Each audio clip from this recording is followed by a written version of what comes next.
Biden's fiery rage earlier this week, when he threatened Republicans with his bizarre and mumbled "get ready, pal" to the GOP, which was hilarious, by the way. Well, that signal, was that old Sleepy Joe still has a little fire in his belly, enough to possibly give another go in 2024? Well, it looks like his friends are telling him that's not such a good idea. Brigitte Gabriel is here to weigh in. She's national security analyst and chairman of actforamerica.org. Bridget, I'm going to go right at you. New York Times, CNN, both gave alternatives to Joe Biden in 24, basically saying it's time for him to bow out. Is he too old to run for president in 24?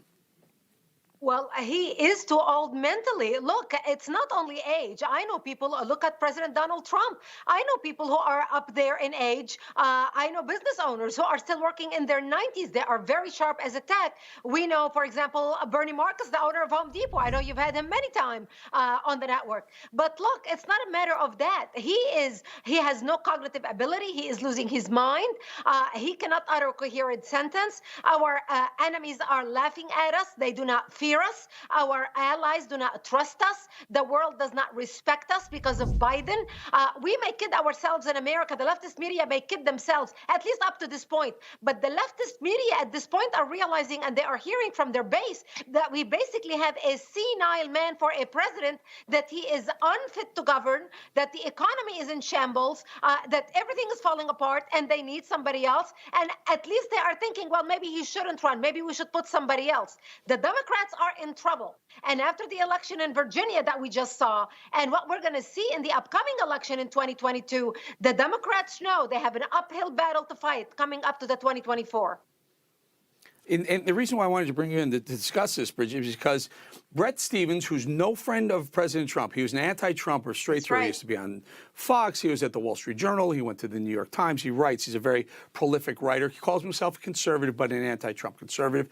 Wrote today that he believes right now is the time for Biden to duck out if the Democrats want to have any success in 2024. So what are your thoughts on that?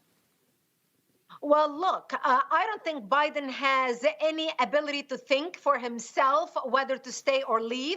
He is taking his orders from the powers to be behind him that basically give him talking points and even pictures of reporters and who to take questions from. I don't think at this time Biden could think for himself or is making any decision. I believe there are people behind him who are pulling his strings. He is only the master puppet, the puppet in front of the cameras. So whoever is running our country right now is basically deciding how they're going to proceed and regaining control and who they're going to put up, who's going to obey them, and that they're going to be able to manipulate. Because obviously they can do that with Joe Biden.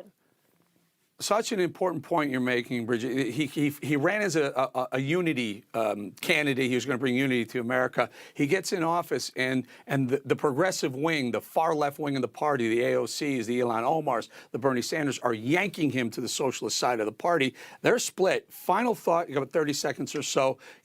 Who is controlling the Democrat Party right now in the White House? I believe there are multiple people controlling what's happening at the White House right now, and I believe these are people within the deep state. It's not only one person, but obviously Joe Biden is not running our country, is not making decisions, and the scary part is this is the man, the leader who has the code to the nuclear bomb. So this is who we have at the helm right now. We are in trouble as a nation, and we better wake up and make the right decision to save our country before it's too late. Yeah, make a very, very important point. That nuclear football travels with the president, and he could pull the trigger at any given time, and who knows what is going through his mind at the time. We showed a bunch of sound bites of us scratching our head trying to figure out what he was saying.